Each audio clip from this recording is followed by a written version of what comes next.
Raider is a good, fun film. The movie is heavily inspired by the rebooted series of games and faithfully implements that version of Tomb Raider. For moviegoers that aren't familiar with these games, you're gonna have a good time with this treasure hunting action adventure film. For fans that are familiar with the games, you're gonna see a lot of familiar stuff from the 2013 game.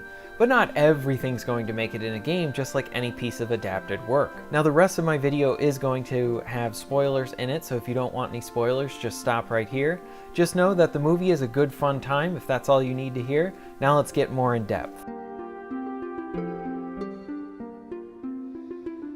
Alicia Vikander is great as Lara Croft. I believe her in the role and she seemed completely absorbed within it. One of the first things that I liked about her performance is her ability to show some repressed pain.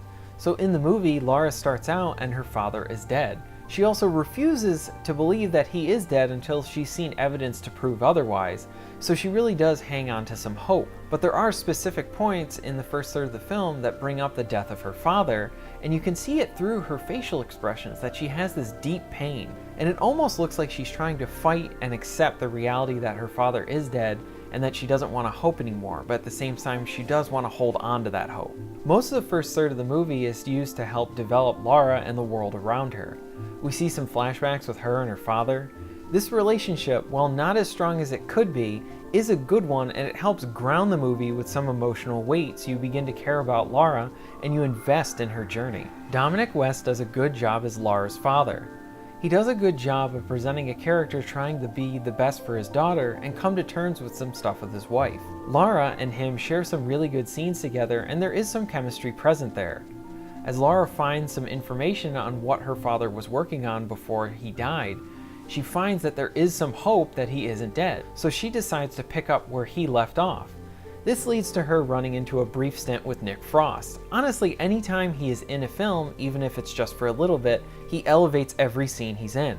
He always has a natural charisma and humor to him, so I always find Nick Frost very likable. Following her encounter with Frost, she meets our main side character that I wish got more screen time, Daniel Wu. Lara needs his help because he's a drunken boat captain and he's the only one who's able to sail to the island that she needs to get to. One thing I did like with the story is how they essentially connect his character with her character with their fathers, because essentially years ago, his father and her father interacted and essentially his father took her father to the island. So I like that they had this personal connection between the two of them.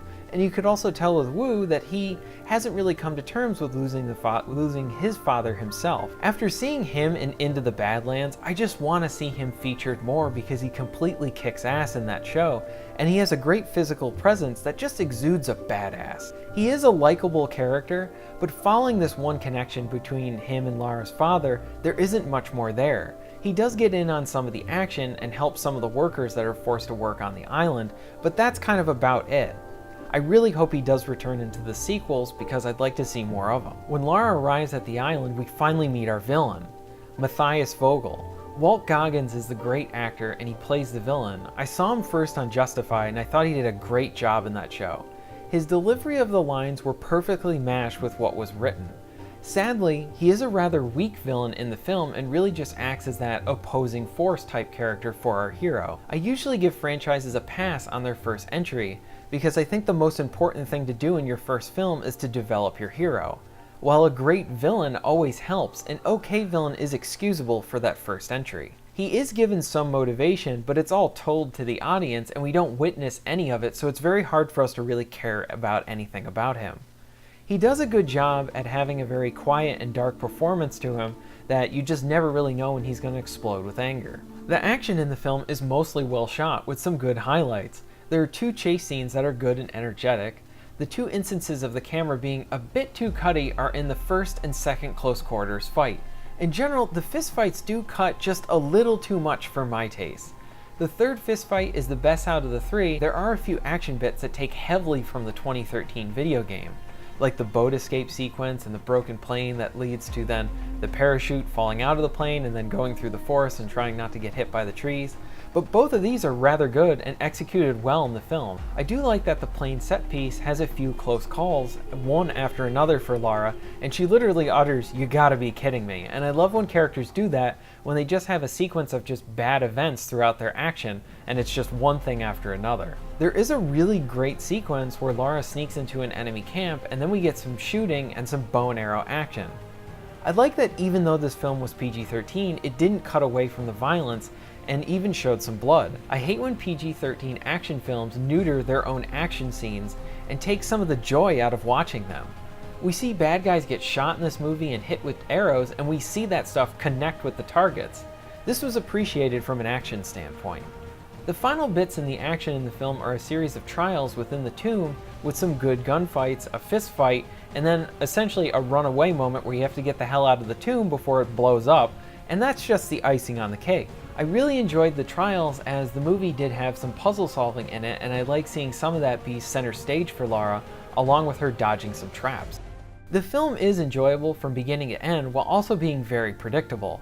Part of the predictability is that with the script they use many lines and plot points that we've seen before, but this film does play them up. The game never had the most original stories, but the game, just like the film, centered its story within a hero that we liked and cared about. The other part of the predictability comes from the part that the movie being very faithful and respectful adaptation of the recent games. Like I said before, many scenes are taken and adapted from the games. One that I'm glad that they kept from the game was the first time that Lara needs to kill a person to survive. I like how they did it in the game where it disgusted and shook her when she first killed someone, and that also sense of shock is also in the film. You can see too that she didn't want to kill this individual who was attacking her, but she knew that that was the only way that she was going to survive. They also switched some characters around for the film, which I was also fine with. I did like in the film that they used her father as the mentor character rather than the mentor Roth from the video games. I like seeing Lara have a relationship with her father, just like Roth did with her in the video game, and also there is a nice parallel there where Roth sacrificed himself for Lara. Her father does the same in the movie. The film also has a smaller side cast than the 2013 game, and this was a smart move. I thought the 2013 game had an overstuffed cast and a few too many characters that really didn't do anything for the story. In the film, we have Lara, her dad, and Sonny from Into the Badlands, and they kind of keep the cast a little bit more intimate. Like I said before, there are some really nice shots, especially from the boat escape sequence taken from the game, and some of them shot for shot, and I really like that. I mentioned a few of the flaws as I went through this review, but I didn't really see any glaring issues with this movie. There are a few parts where the CGI is noticeable, but they seem to do a really good job of actually having some real sets for a lot of the action. For the sequel, I hope we get a villain that really challenges her, as that's something that I would really like to see in a second chapter. I hope they improve and add more punch to the action in the sequel, and also provide more depth and development for our side characters and Lara herself. Tomb Raider sets a really good foundation for a film franchise with a hero that we care about, a story and adventure worth taking, with fun action sequences, a good music score by Junkie XL. Alicia Vikander does a great job as Lara Croft. If you enjoy treasure hunting movies, this movie is like a combination of treasure hunting films, the Tomb Raider video game from 2013, a little bit of Uncharted 1, and at times it did really remind me of Indiana Jones and the Last Crusade, and those are all good things. This is essentially a fun, summer-like action adventure that's being released in March. Go check it out if you want a good time at the movies. Thank you very much for watching. If you enjoyed this Tomb Raider video, you should check out my Tomb Raider retrospective that I did for the 2013 game. I kind of get into the details a little bit about the development of the game, how it switched studios, and then a little bit of a more analytical discussion about the game itself. Also, if you'd really like to help support this channel, check out my Patreon page. The link is down in the description below. Thank you very much, and I'll see you next time.